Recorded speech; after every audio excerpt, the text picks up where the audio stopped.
Shalom dan salam damai dalam kasih Tuhan kita Yesus Kristus.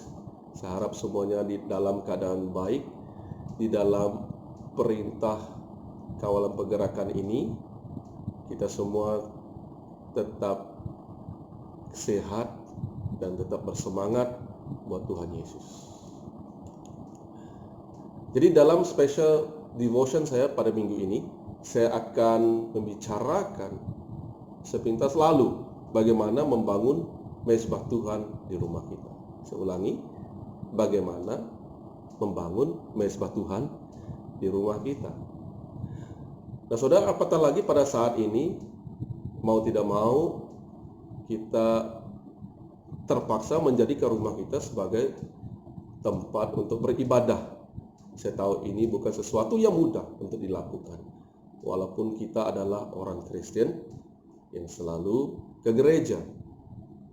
Nah, bukan untuk menghakimi ya. Contohnya, hari ini masih ramai orang Kristen tidak tahu bagaimana untuk berdoa. Bahkan menyembah Tuhan lewat puji-pujian pun masih merasa kekok. Ini belum lagi kalau ditanya mengenai membaca firman Tuhan setiap hari. Jauh sekali kalau ditanya penglibatan dalam pelayanan. Hanya segelintir saja yang aktif. Sedang sekarang ini, setiap orang harus bergantung kepada diri sendiri. Para pastor, pemimpin gereja, dan orang yang selama ini aktif dalam pelayanan sudah tidak secara langsung dapat memimpin kita untuk beribadah. Nah, ini antara cabaran atau hambatan yang mungkin akan menggagalkan usaha kita untuk membangun sebuah mezbah Tuhan di dalam rumah kita. Apakah maksudnya membangun mezbah Tuhan di rumah? Singkat pengertian, membangun mezbah Tuhan di rumah adalah menjadikan rumah kita sebagai sebuah gereja. Itu tempat beribadah. Dan bukan hanya sekadar sebuah gereja, tetapi sebuah gereja yang berfungsi seadanya. Yang mungkin pengaturannya, liturginya, budayanya, amalannya, masanya, orangnya, bahkan suasananya tidak sama seperti keadaannya di gereja yang sering kita kunjungi setiap hari Minggu selama ini. Namun ianya tidak akan mengubahkan satu hal yang sangat esensial, yaitu hadirat Tuhan. Kalau tidak ada hadirat Tuhan, apapun pertemuan kita semuanya hanya sia-sia. Karena ianya hanya sekadar pertemuan manusia semata-mata. Hanya sebuah pertemuan sosial tanpa campur tangan Tuhan. Dan justru motif pertemuan kita maupun di gereja konvensional ataupun gereja di rumah tetap sama, itu bagaimana pertemuan kita boleh membawa atau mendatangkan hadirat Tuhan. Bayangkan saudara, kalau ada hadirat Tuhan di rumah kita, wow, ini kan impian semua orang. Pasti rumah kita diberkati dengan luar biasa sekali. Nah, sekarang terpulang dengan Anda. Anda mau atau tidak untuk menjadikan rumah Anda sebagai mezbah Tuhan yang baru. Walaupun Tuhan tidak pernah memaksa saudara, tetapi sebagai hamba Tuhan, saya menasihatkan Anda agar bukalah rumah Anda untuk Yesus. Sudah terlalu lama rumah kita terkunci rapat. Lihat saja masalah demi masalah yang melanda keluarga kita. Saya tidak perlu sebutkan satu persatu.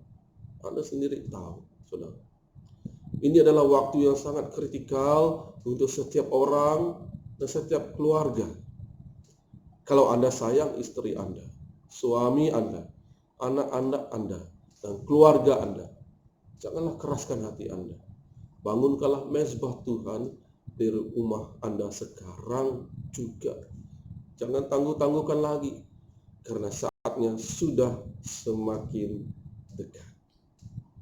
Jangan khawatir saudara, seandainya Anda tidak tahu bagaimana untuk memulakannya atau melakukannya. Kalau Anda betul-betul mau, masih belum terlambat untuk belajar dan melangkah. Saya akan ajarkan beberapa prinsip yang ringkas. Bagaimana kita harus membangun mezbah Tuhan di rumah kita. Nah, prinsip yang pertama, tanamkan visi yang baru. Saya ulangi, tanamkan visi yang baru. Dalam kitab Yosua pasal ke-24 ayat 15, di bahagian terakhir ayat tersebut mengatakan, tetapi aku dan seisi rumahku, kami akan beribadah kepada Tuhan. Nah, ini adalah satu nada yang sangat tegas yang kita dengar daripada mulut Yosua sendiri. Dia sudah nekat, berarti keputusannya sudah tetap dan apapun tidak boleh mengubah keputusannya. Apakah maksudnya, saudara, buat kita? Kita juga harus bertekad untuk menjadikan rumah kita atau keluarga kita sebagai sebuah gereja. Walaupun di sekitar kita ada begitu banyak pengajaran bagaimana untuk membina sebuah rumah atau keluarga, tapi pengajaran yang tidak berpusat kepada ajaran Kristus atau terkait kepada mana-mana prinsip yang Yesus ajar, maka ajaran tersebut harus diketepikan. Kita harus waspada. Jangan sampai kita terjebak kepada ajaran-ajaran yang membawa kita kepada penyembahan-penyembahan Allah yang lain. Jadi, sebagai ketua keluarga, Anda harus berani untuk memberitahukan seisi keluargamu mengenai visi yang baru ini. Kata Yosua kepada orang-orang di sekitarnya pada waktu tersebut, saya ulangi, aku dan seisi rumahku, kami akan beribadah kepada Tuhan. Tidak ada sesiapapun atau apapun yang boleh menggugat ketetapan Yosua ini. Begitu juga dengan Anda. Anda harus menanam visi yang baru ini sehingga ianya menjadi utuh dan dimengerti setiap orang di dalam rumah Anda dan dikerjakan bersama dengan penuh komitmen. Amin. Jadi prinsip yang kedua, rumah kita harus menjadi sebuah school of ministry atau SOM. Rumah kita harus menjadi seperti gereja, yaitu tempat untuk latihan melayani. Yosua berkomitmen bahwa dia dan seisi rumahnya akan melayani Tuhan. Nah, kita pun harus berkomitmen bahwa seisi rumah kita akan melayani Tuhan. Apabila kita mendidik orang di rumah kita melayani, saudara, kita sedang membina karakter yang sangat penting untuk setiap orang, yaitu humility. Sebagai contoh, kita belajar daripada kepribadian Yesus sendiri. Katanya, sama seperti anak manusia datang bukan untuk dilayani, melainkan untuk melayani dan untuk memberikan nyawanya menjadi tebusan bagi banyak orang. Nah, di rumah kita dapat belajar melayani. Ada beberapa perkara yang kita boleh lakukan. Antaranya, doa bersama. Dengan doa bersama, kita akan terlatih untuk suka dan dapat berdoa. Bermulalah dengan doa yang simple. Yang penting di dalam doa kita adalah doa yang jujur dan ikhlas dan berdasarkan kebenaran. Jangan berdoa ikut nafsu. Jangan berdoa hanya karena mau orang tahu bahwa kita boleh berdoa dan kelihatan lebih alim daripada orang lain. Justru di dalam Matius pasal yang ke-6 ayat 7, Yesus menyindir hal tersebut. Katanya, lagi pula dalam doamu itu janganlah kamu bertele-tele seperti kebiasaan orang yang tidak mengenal Allah. Mereka menyangka bahwa karena banyaknya kata-kata doanya akan dikabulkan. Jangan sekadar hanya melepaskan ucapan-ucapan doa, saudara. Berdoalah dengan penuh kasih dan kerendahan hati. Jangan mengaku kalah, saudara, dalam doa Anda. Karena Anda mungkin merasakan Tuhan tidak menjawab doa Anda dan Anda merasa sudah jemu untuk berdoa. Jangan sekali berhenti berdoa. Nah, kuncinya untuk membina mezbah Tuhan yang indah di dalam rumah Anda atau rumah kita adalah dengan berdoa dan terus berdoa sehingga di rumah Anda terbangunnya altar doa. Ini tidak berbicara tentang altar fisikal, tetapi berbicara tentang hati yang dipenuhi kerinduan untuk bersekutu dengan Tuhan. Kalau ada doa yang dinaikkan dalam rumah, maka hadirat Tuhan akan hadir. Dan kalau hadirat Tuhan hadir, maka mujizat pasti terjadi. Mujizat pasti terjadi. Yang sakit sembuh, yang susah menjadi senang, yang kekurangan menjadi kelimpahan, dan sebagainya. Jadi orang yang rumahnya dipenuhi dengan hadirat Tuhan akan merasa indah, akan merasa aman dan nyaman tinggal di rumahnya. Nah, saudara, latihlah diri Anda dalam pelayanan doa. Amin. Bagaimana lagi kita dapat belajar melayani? Seterusnya, di dalam rumah kita harus saling melayani. Sebagai sesama anggota keluarga, kita dapat berlatih untuk saling melayani. Nah, saudara, ini modal yang sangat luar biasa agar setiap orang, baik suami, istri, dan anak-anak dapat memiliki hati seorang hamba. Simple seperti itu, saudara. Nah, seterusnya bagaimana lagi kita boleh melayani di rumah? Yaitu belajar untuk saling mengasihi. Kasih harus menjadi, saudara, landasan dalam rumah kita. Dengan demikian, kita nanti akan terbiasa hidup dalam kasih. Nah, ingat, saudara, bahwa setiap orang dilatih untuk menjadi pelayan di rumah. Nah, ingat ini. Ini menjadi modal yang sangat hebat untuk menjadi pelayan Tuhan yang sejati. Dan selain itu di rumah kita juga harus belajar untuk saling mengampuni. Seperti gereja adalah community orang-orang yang sudah diampuni. Maka keluarga juga harusnya menjadi community orang-orang yang saling mengampuni. Jangan berdendam dan keraskan hati lama-lama.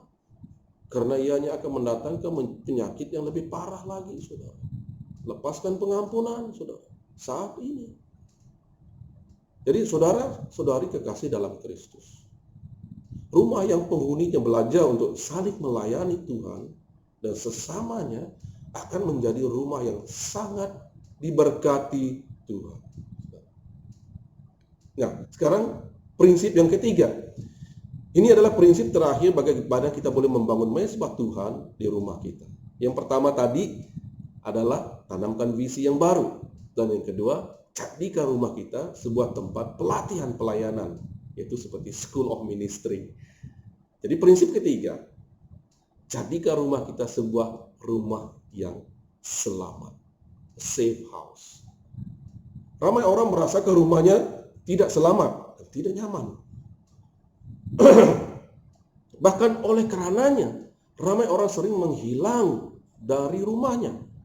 Waktu makan bersama, anak-anak tidak ada. Suami, istri pun entah kemana.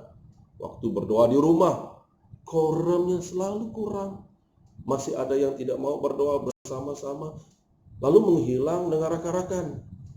Ditambah lagi di rumah anak-anak merasakan diri tidak ada seorang ayah atau ibu yang memperhatikan. Mereka hilang kasih sayang semenjak dari kecil lagi, saudara. Ini karena ramai orang merasakan rumahnya tidak nyaman dan tidak selamat, lalu mencari perlindungan dan kepuasan di luar. Nah, saudara, bayangkan rumah kita sendiri yang berada di dalam situasi yang saya sebutkan sebentar tadi, saudara. Nah, seharusnya setiap rumah itu umpama surga buat setiap orang. Ya? Tetapi yang berlaku sebaliknya. Justru iblis akan mengambil peluang seperti ini untuk terus-menerus merosakkan rencana Allah melalui keluarga kita. Suami istri terus bergaduh, manakala anak-anak memberontak terhadap orang tuanya. Nah, tetapi Tuhan, saudara, boleh mengubah keadaan rumah kita. Karena Dia mempunyai rencana dan janji yang indah dalam setiap keluarga. Bagaimana kita boleh menjadikan rumah kita sebagai sebuah rumah yang selamat untuk didiami. Dari kisah Nuh, kita tahu bahwa ia melakukan segala macam cara untuk menyelamatkan keluarganya dari bahaya banjir yang akan memusnahkan seluruh kehidupan. Orang tua juga harus melakukan hal yang sama untuk anak-anaknya, untuk keluarganya. Kita memang tidak dapat menyelamatkan jiwa kita atau menyelamatkan jiwa anak-anak kita. Hanya Tuhan yang dapat.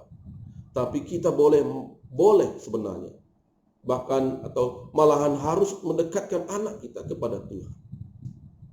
Jadi bagaimana caranya untuk kita mendekatkan anak-anak kita kepada Tuhan? Yang pertama, ajaklah selalu anak Anda berbual tentang Tuhan dan karyanya yang ajaib dalam hidup keluarga Anda. Kedua, tunjukkanlah teladan iman kepada anak-anak Anda. Seperti sering berdoa, tetap tenang ketika ada masalah, baca firman Tuhan setiap hari dan sebagainya.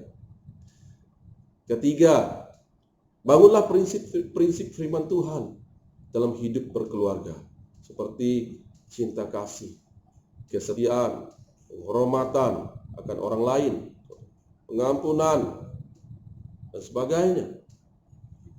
Keempat, doronglah anak-anak Anda untuk beribadah. Kalau sejak dari awal kita lakukan, hasilnya anak-anak akan merasakan beribadah sebagai sebuah keperluan yang penting. Yang kelima, ajarlah anak-anak Anda dengan cara yang sesuai firman Tuhan di rumah Anda. Ajarlah tentang kebenaran yang sesungguhnya. Apakah kebenaran tersebut?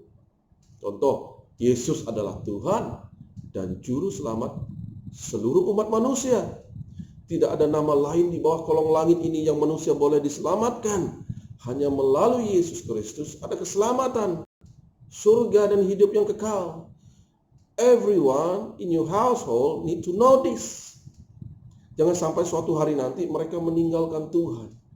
Waktu itu harganya akan jadi lebih mahal untuk membawa mereka kembali. Sekarang kita perlu bayar harga yang mahal untuk anak-anak kita. Tidak mengapa. Setiap masa itu berharga buat mereka. Setiap pengajaran itu berharga buat mereka. Setiap didikan itu penting untuk mereka. Semuanya itu mahal dari segi waktu, kasih, tenaga, keprihatinan, dan sebagainya. Sebab anak-anak kita bukan anak-anak yang murah harganya. Mereka itu mahal. Mereka semua milik Tuhan. Kita bertanggung jawab, saudara, untuk menjaga mereka. Jadilah orang tua yang bertanggung jawab untuk Tuhan yang mengasihi kita dan anak kita. Nah, itu ketiga prinsip yang kita belajar dengan mudah pada hari ini. Dan kesimpulannya, Tuhan memandang rumah dan keluarga kita sebagai perkara yang sangat penting. Tuhan memulai kehidupan manusia dengan perkawinan dan keluarga. Community pertama yang Tuhan bangun adalah keluarga dan rumah tangga. Jadi rumah di mana di dalamnya keluarga tinggal adalah sesuatu yang sangat penting. Oleh sebab itu kita perlu kita perlu tahu bagaimana agar rumah kita, keluarga kita diberkati Tuhan. Saudara, bagaimana saudara rumah kita boleh diberkati Tuhan? Ya, kita perlu, seperti yang saya katakan awal tadi, membangun mezbah di dalam rumah kita. Jadikan rumah kita sebagai sebuah gereja yang berfungsi, sebuah tempat ibadah yang berfungsi. Selama ini kita sering salah anggap sebenarnya, saudara, bahwa rumah Tuhan itu hanya gereja. Tapi sebenarnya rumah di mana kita tinggal pun adalah rumah Tuhan. Artinya tempat di mana Tuhan mau tinggal dan berdiam. Jadi perilaku kita di rumah seharusnya sama dengan perilaku kita di gereja. Menyembah, mengasihi, melayani, berdoa dan sebagainya. Kalau ini terjadi, hasilnya luar biasa. Dan kita lihat dalam Mazmur 128 ayat 1 hingga 6. Bunyinya seperti ini. Berbahagialah setiap orang yang takut akan Tuhan, yang hidup menurut jalan yang ditunjukkannya. Apabila engkau memakan hasil jerih payah tanganmu, berbahagialah engkau dan baiklah keadaanmu. Istrimu akan menjadi seperti pohon anggur yang subur di dalam rumahmu. Anak-anakmu seperti tunas pohon zaitun sekeliling mejamu. Sesungguhnya demikianlah akan diberkati orang-orang ataupun orang laki-laki yang takut akan Tuhan.